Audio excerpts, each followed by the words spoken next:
Welcome back to a new video. Today I will tell you 2 creepypastas. I hope you like it. The waiting room. The first time I walked into the waiting room, it felt like any other mundane doctor's office. The walls were painted a dull beige, the lighting was cold and fluorescent, and a stack of outdated magazines sat on a low table in the center of the room. A lone, fake potted plant stood in the corner, its leaves dust-covered and lifeless. I had been feeling off for weeks, just an undefined sense of dread that I couldn't shake. When I found a business card for Dr. Ashton Specialist tucked into my mailbox, I was intrigued. It didn't have any of the usual details, just a name, a title, and an address. No phone number, no specialty listed. But I was desperate for answers, and against my better judgment, I decided to make the trip. The receptionist didn't ask for my name when I arrived. She simply nodded, handed me a clipboard with a blank sheet of paper, and motioned for me to take a seat. I filled out my information and returned the clipboard, expecting to be called back soon. But time dragged on. I glanced at the clock on the wall, watching the second hand tick forward at an agonizingly slow pace. The minutes stretched into hours, and yet no one called my name. There were others in the room too. They sat in the same stiff plastic chairs, their eyes glazed over, staring blankly at the walls. Some of them fidgeted, their fingers tapping nervously against the armrests. Others sat completely still, their hands clasped tightly in their laps. I tried to strike up a conversation with the man sitting next to me, but he just looked through me as if I wasn't even there. The air in the room was heavy, thick with an unsettling silence that pressed in on me from all sides. I pulled out my phone to check the time, only to find that it had no signal, no Wi-Fi, nothing. The screen was stuck at 3:33 p.m., and the battery indicator flashed a warning in red. I got up to ask the receptionist how much longer it would be. She was gone. The desk was empty, the door behind it slightly ajar, revealing only darkness beyond. I hesitated for a moment, considering whether I should just leave, but something compelled me to stay, a gnawing curiosity mixed with a paralyzing fear. I returned to my seat and waited.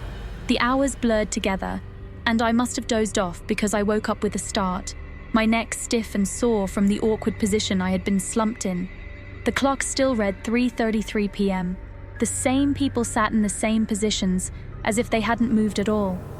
My mouth was dry, my stomach growling, but I couldn't remember the last time I ate. I got up again, this time with the intent to leave, but as I walked to the door, I found it locked. The handle wouldn't budge. Panic started to rise in my chest as I turned around and tried the other doors, one leading to the restrooms, another to what I assumed was an office.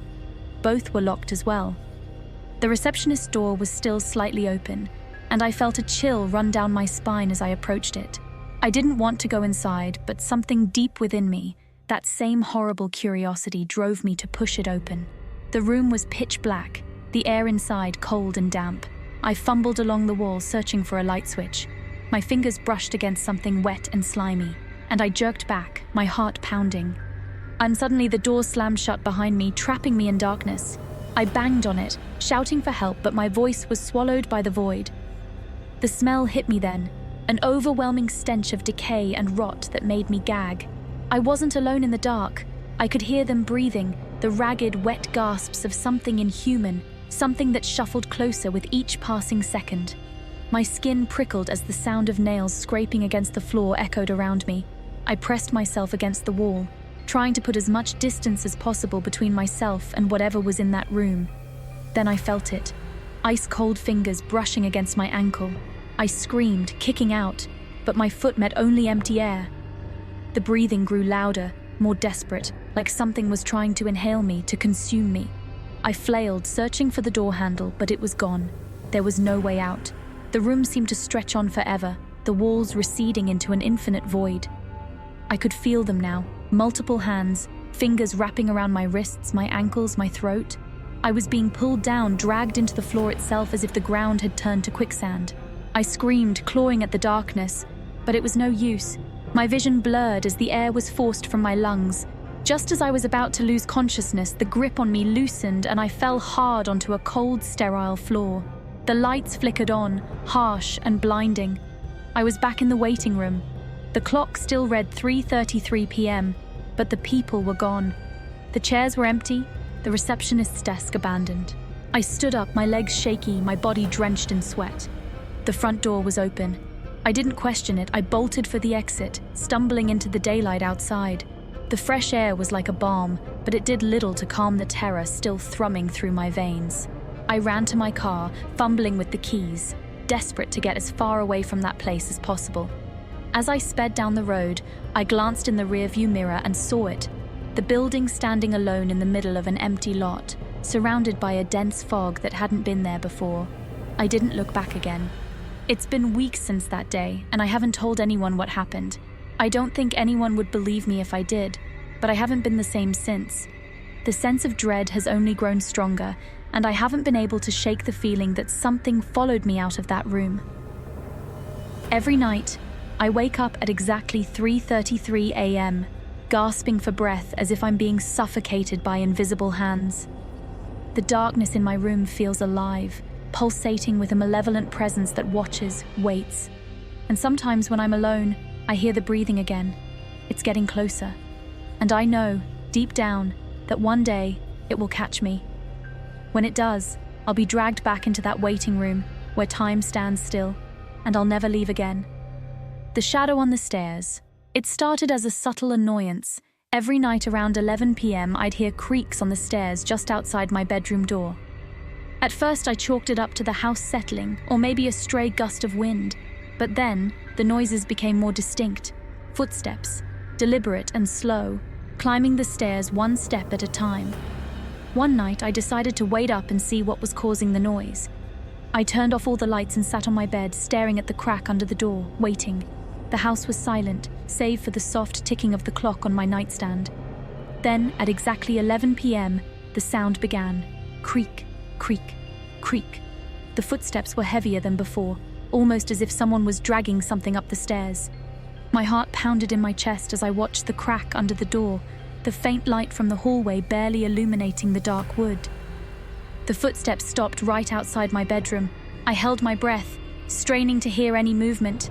The silence stretched on, thick and suffocating.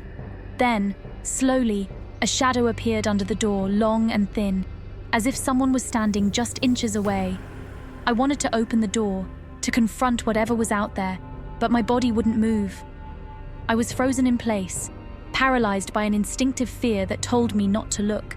The shadow didn't move, but I could feel it watching me, a cold gaze piercing through the wood, rooting me to the spot. Minutes passed, or maybe hours.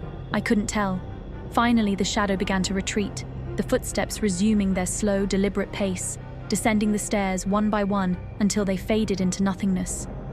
I didn't sleep that night. The next morning, I checked the stairs, looking for any signs of what had been there. The wood was worn and old, but there were no marks, no traces of anything unusual. I tried to convince myself that it was just my imagination, that the lack of sleep was playing tricks on me. But the next night, it happened again. The footsteps, the shadow, everything was the same. And the night after that, and the night after that. Each time the shadow lingered longer outside my door, its presence growing more oppressive, more real. I began to dread the approach of 11 p.m., knowing that the footsteps would soon follow. I tried staying out late, even considered sleeping somewhere else, but something always pulled me back home, back to that bedroom, as if the house itself wouldn't let me leave. Then, one night, the footsteps didn't stop outside my door.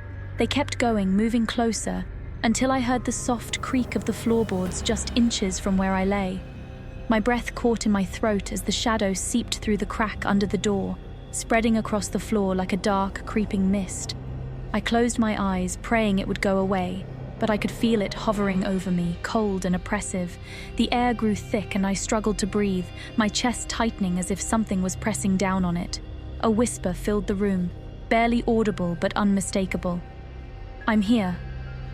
I don't know how long it stayed, how long I lay there, paralyzed with fear, but when I finally dared to open my eyes, the shadow was gone. The room was empty, the door still shut, the house silent. But I know it's not over. The footsteps continue every night and the shadow still lingers outside my door, waiting. Each night it gets closer, the whisper growing louder, more insistent. "I'm here." And I know that one night, I won't be able to keep my eyes closed. One night I'll have to look, and when I do, it will be the last thing I ever see. Thank you so much for listening. Please consider subscribing. It is completely free.